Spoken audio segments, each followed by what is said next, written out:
Bloomberg Audio Studios. Podcasts, radio, news.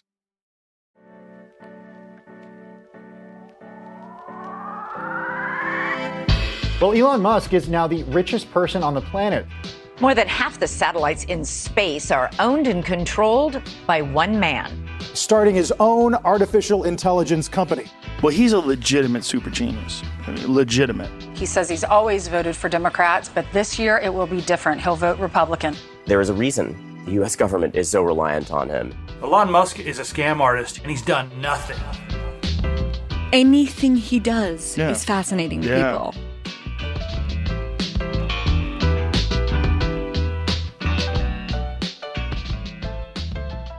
Welcome to Elon Inc., Bloomberg's weekly podcast about Elon Musk. It's Tuesday, November 5th, Election Day. I'm your host, David Papadopoulos. Yes, the moment we've all been pining for is finally here. Had you asked us just a few months ago, at the start of the summer, we likely would have scoffed at the idea of an entire episode discussing Elon's role in the election. We knew he'd be a factor, but not quite like this. In some ways, it feels like Elon is on the ballot almost as much as Trump or Harris at this point. So we'll discuss everything we've seen in recent days. You know, think of it as an election night buffet of topics. And to do that, I'm joined by our three trusted stalwarts, Dana Hull, Max Chafkin, and Sarah Fryer. Happy Election Day to you all. Dana, I'm going to start with you because when we spoke last week, you had just arrived in Pennsylvania, where you were getting an up-close look at what's going on there in that very important battleground state. What did you see?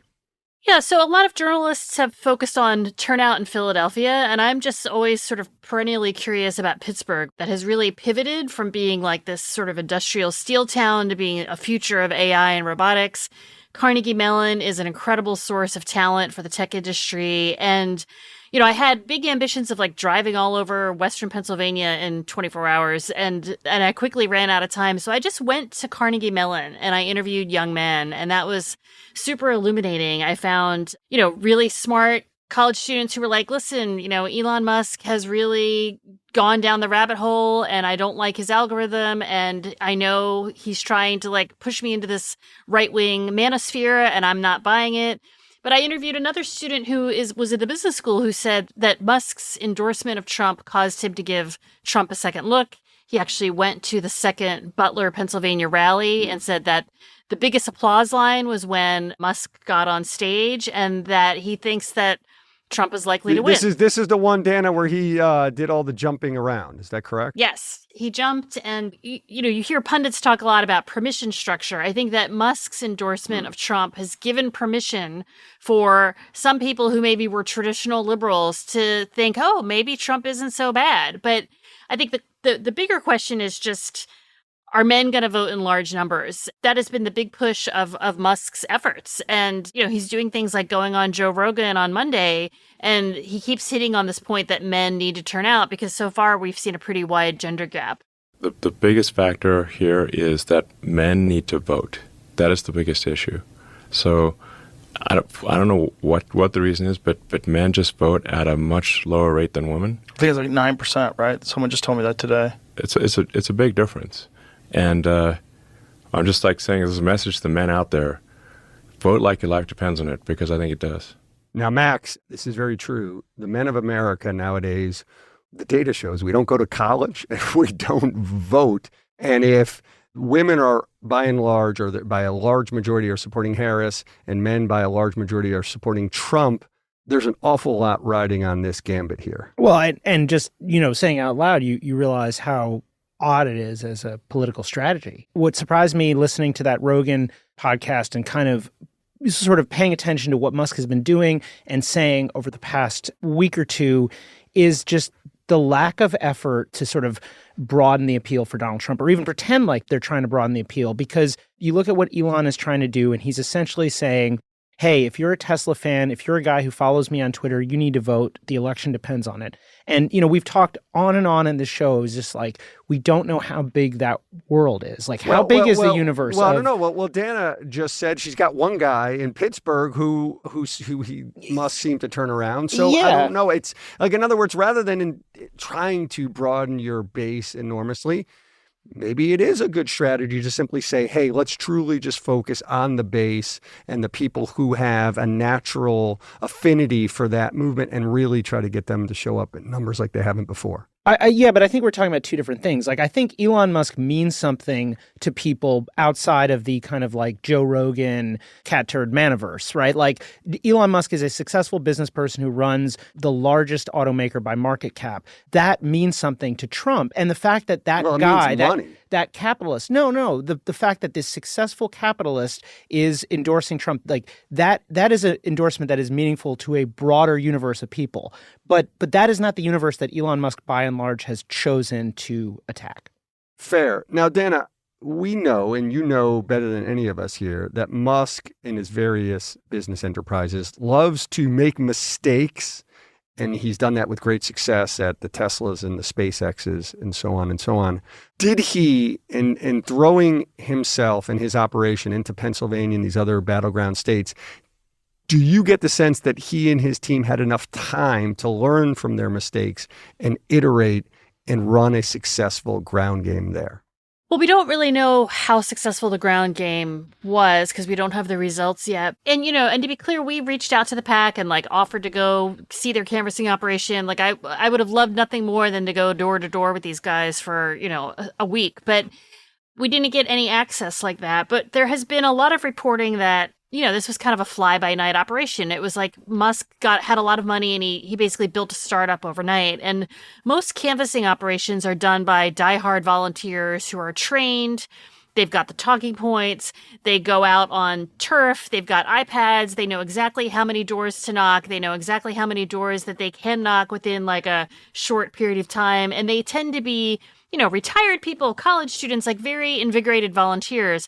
Musk hired people and was paying them upwards of $30 an hour and seemed to be flying people from other states to canvass in other operations. And then we've read some, really good reporting from Wired and elsewhere about how, these canvassers were in the back of a U-Haul, stranded, fired at the last minute. I mean, there has not been a sense that this is a particularly well-oiled, highly trained machine. And so we'll just have to see. I mean, that said, canvassing, whether it's paid or not paid, if you reach voters and if this is a hard-fought election where 10,000 votes or 1,000 votes can make a difference, it still will have an impact.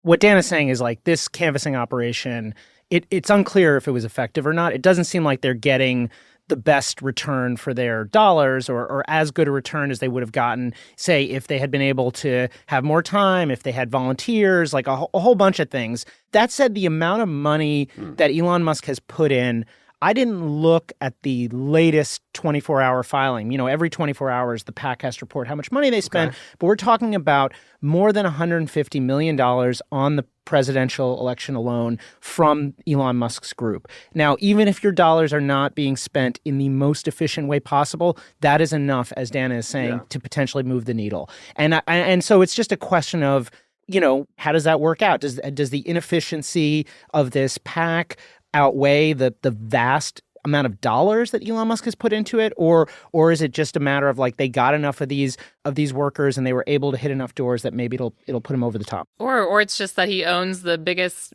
megaphone for political content on the internet and has more than 200 million followers there and is just constantly spewing out election-related content, including conspiracies about whether the vote will count. As well, and we will get to the role that X has played in this in a little bit, Sarah. Now, I guess, a couple things jump out at me. One is, I guess we're going to get a bit of a reveal here in terms of whether the motivation and the energy that these people, knocking door to door, how much that matters, if at all, because the outsourced army, paid army versus, the true believers on the Democratic side knocking on those doors. That's one thing. The other thing is, he's trying to hire these people at a time when the unemployment rate nationally And in the state of Pennsylvania is incredibly low. I mean, the Pennsylvania unemployment rate is 3.4%.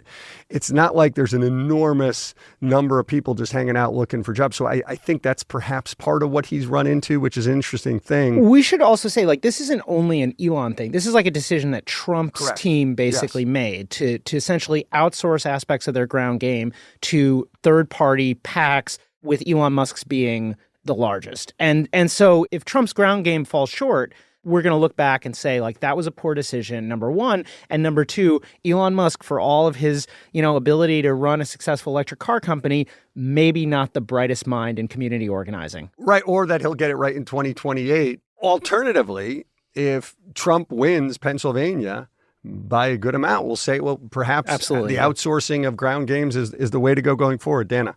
But to be honest, I don't think it's actually the ground game so much as it is the fact that Musk has held a series of town halls across Pennsylvania, and he also dangled $1 million prizes out to people who signed his PAC's petition. And to sign the petition, you had to be a registered voter in these swing states. So now the PAC has built this list. They've cut $1 million checks to at least 15 people, and it was challenged in court in Philadelphia, but Musk prevailed. And I think that, they've got these voter contact lists now, so they're probably doing a lot of like texting and calling people versus actual door knocking, because now they've got this list. And so, Musk has built an apparatus that can serve him going forward. And I think that the fact that he himself kind of barnstormed across Pennsylvania in his private jet, and a lot of people who had maybe never seen Musk speak in person showed up, and they're thinking to themselves, wow, this guy who's a billionaire, who's like the CEO of all these companies, is endorsing Trump. Like, that really helps Trump's argument that this is a referendum on the economy and inflation, and that he's got this businessman by his side as his top surrogate. I think that does count a lot. And, in the way that Kamala Harris is trying to appeal to Republicans by campaigning with Liz Cheney, Musk kind of campaigning for Trump kind of, as I said, like opens this permission structure to people who maybe would not have voted for Trump otherwise. Yeah, now on that $1 million raffle, which keeps coming up again and again here, Max, as Dana indicated, it has apparently been deemed okay for now upon initial judicial review for now. But we also learned yesterday that this isn't actually a raffle. So two things. One is it wasn't deemed okay. A judge failed to grant an injunction to stop it, which is not the same thing as saying basically he said I can't be bothered. Yeah, well, not I can't be bothered, but I think so first of all, the judge didn't give any reasoning, so we don't know. But I think there's some strong arguments against intervening in that we are a day away from an election. Like, this is an important. It's just symbolic at this point. Yeah, and exactly, like the money, most of the money's been given out already. But to your point, and this was pretty funny, so pretty obviously from the outside, this looked like it was illegal. We talked about this a lot. The DOJ specifically bans lotteries as a form of financial inducement to voting, and their defense was, this was not a lottery. We only pretended it was random. In fact, we were choosing people who we thought would be the best spokesperson. So kind of an embarrassing defense. Right, so but also, I would say, pretty clever. Clever why? Well, just because it's not a lottery. That we're just sort of hiring spokespeople. We were only pretending that it was a lottery. Now, to my eye, I don't totally see how that's exculpatory. I am not a lawyer. But again, I think there were reasons for not wanting to intervene here that have nothing to do with this argument over whether the America PAC, Elon Musk's PAC, was completely honest with the people who were signing this petition. Sarah, I want to come to you and talk about X and how Elon and co have been using it to start preparing for what comes tonight after the votes, have been counted and all. What have you been seeing in recent days and weeks there?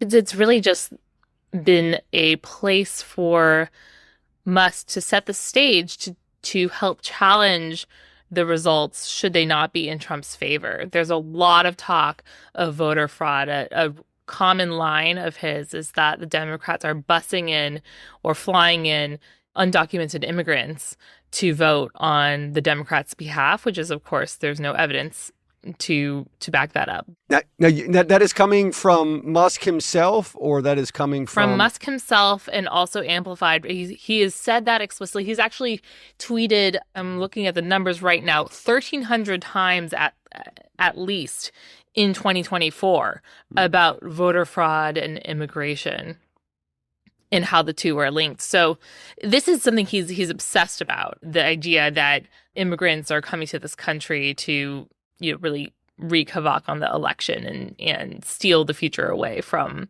the Trump crowd. What else are you seeing on that platform as it relates to the election?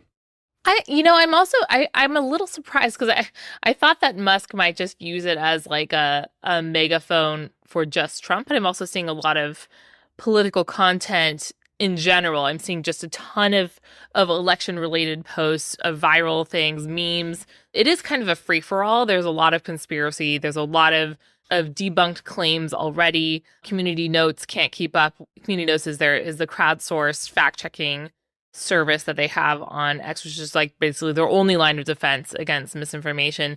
Can't keep up with the chaos. Musk himself is engaging in a lot of the just asking questions sort of rhetoric about how the election is playing out. I'm also seeing a lot of interesting ties in with the crypto world. We're seeing a lot of folks citing Polymarket and the odds there, which show Trump far ahead of Kamala Harris as evidence that he is definitely going to win. There's some concerns that he might use that as a evidence that he was supposed to win and then he didn't.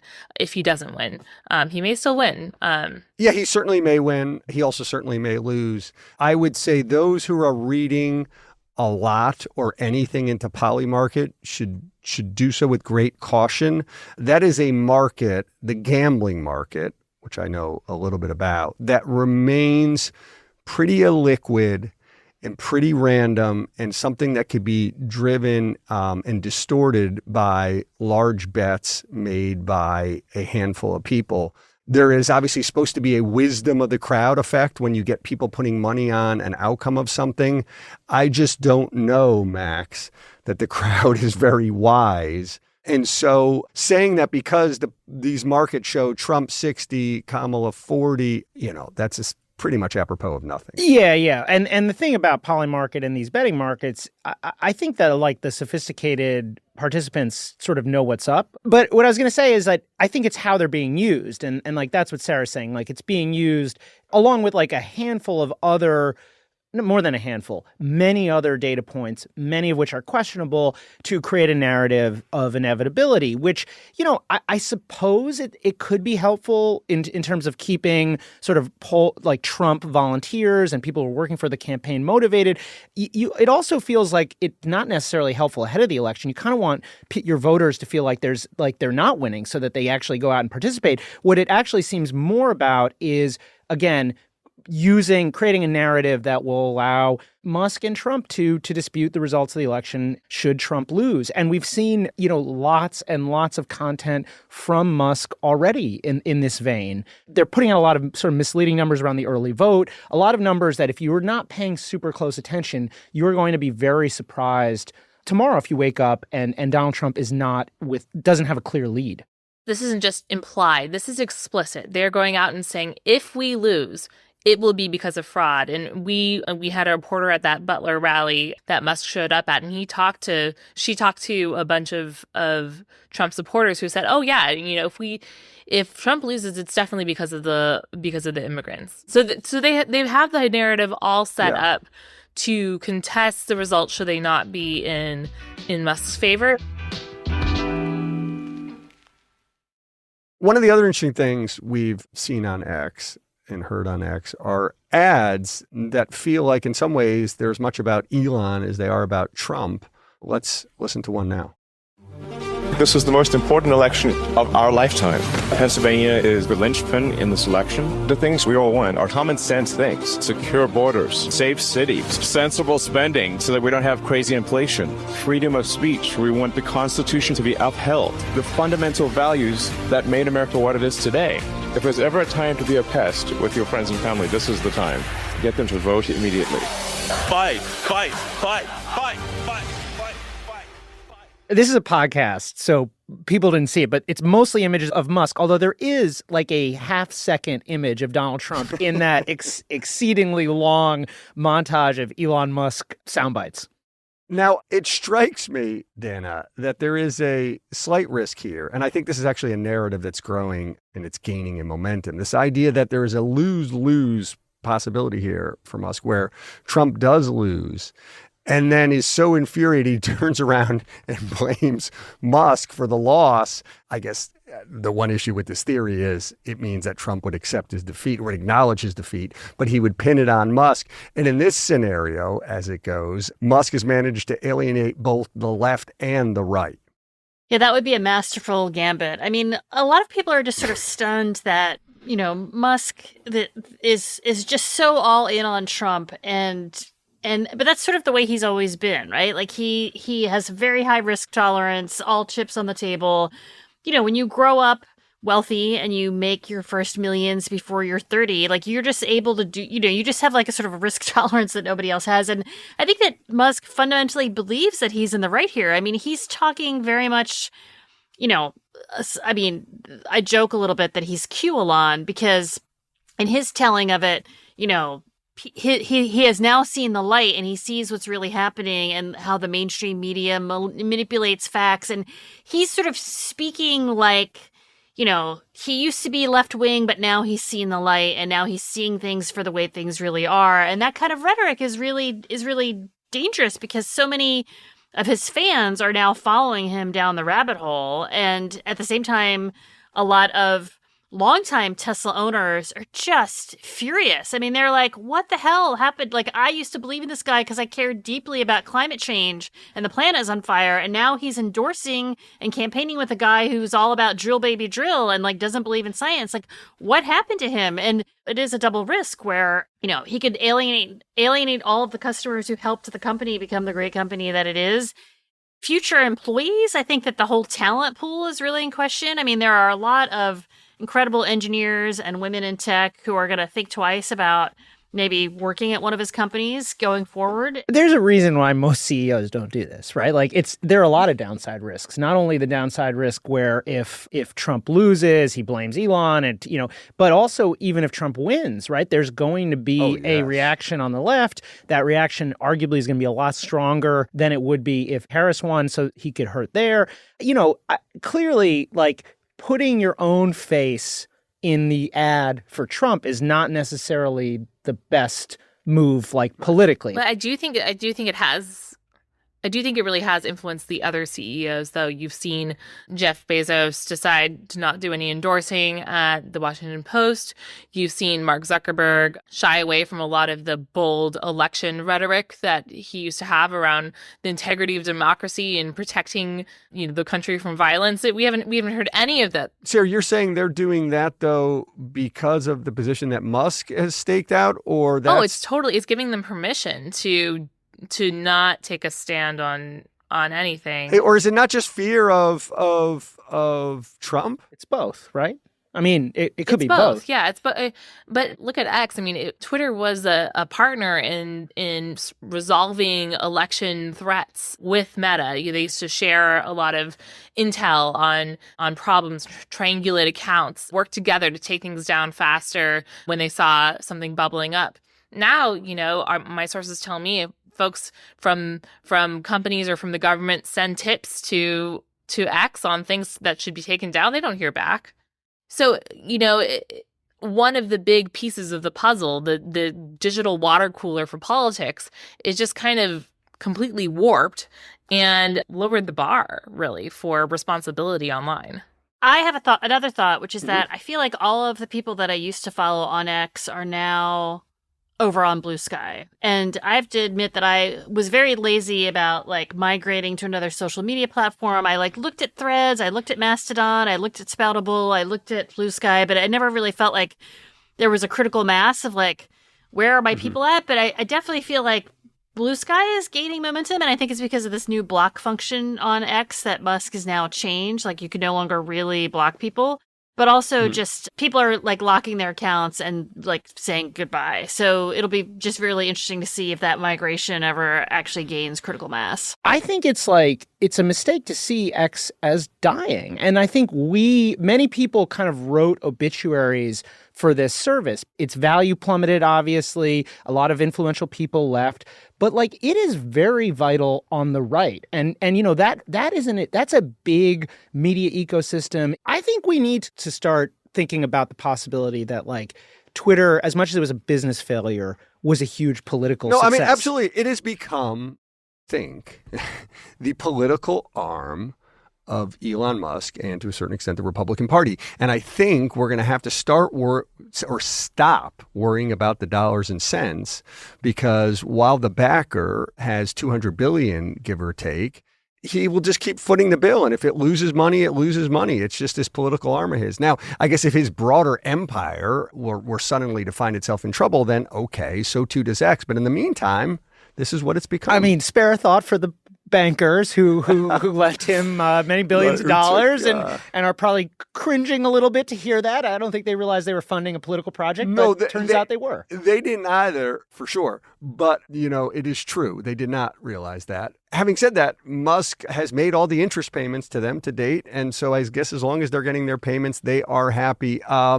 Very final question for the three of you as we wrap here. How will you be following the election tonight? In addition to, of course, on the Bloomberg, Bloomberg.com. Are you on X or Blue Sky? Max? Neither nor. I don't want to answer this Max question. Got no answer. It's too upsetting. Sarah. This is something that, when it's your job to follow the election, it's a very, very different kind of procedure than it's been in past years. A lot of the transparency that the platforms used to have about what was going viral and what was trending and what posts were getting the most attention, that's all fallen by the wayside, that we're pretty much flying blind. So I'm a little concerned. You're concerned. There are a lot of platforms, not a lot of places to see what's trending, and everyone has a different version of highly personalized entertainment that is driving what they perceive to be reality. Dana? I just feel like the internet tonight is not the place to be. I highly recommend that Go to the Bloomberg terminal and Bloomberg.com. Get offline, go for a walk, clean your house, talk to a friend. I'm in like text messages with a bunch of folks, and I just don't think that the internet is going to be the place to actually find out what's really going on. I think you're just going to be awash in triggering disinfo, designed by the algorithm to make you upset, regardless of your political affiliation, and it's just not going to be a helpful place to be. That's sensible as civics advice, but I mean, I will be looking very closely at specifically what Elon Musk says and this kind of larger influence of kind of Elon supporting actors, and comparing it to the conversation, say, on cable news, and to what the candidates themselves are saying, and to what the data actually says. And I think there are going to be gulfs because we've been following Elon for a long time, and it's important to be aware of that. All shall be revealed soon enough when they start counting the votes.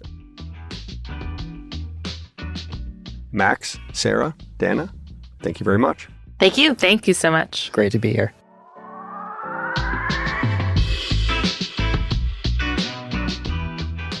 This episode was produced by Stacey Wong. Anna Masarakis is our editor, and Rayhan Harmansi, our senior editor. The idea for this very show also came from Rayhan. Blake Maples handles engineering, and Emma Sanchez fact checks. Our supervising producer is Magnus Henriksen. The Elon Inc. theme is written and performed by Taka Yasuzawa and Alex Sugiura. Brendan Francis Newnham is our executive producer, and Sage Bauman is the head of Bloomberg Podcasts. A big thanks, as always, to our supporters Joel Weber and Brad Stone. I'm David Papadopoulos. If you have a minute, rate and review our show. It'll help other listeners find us. See you next week.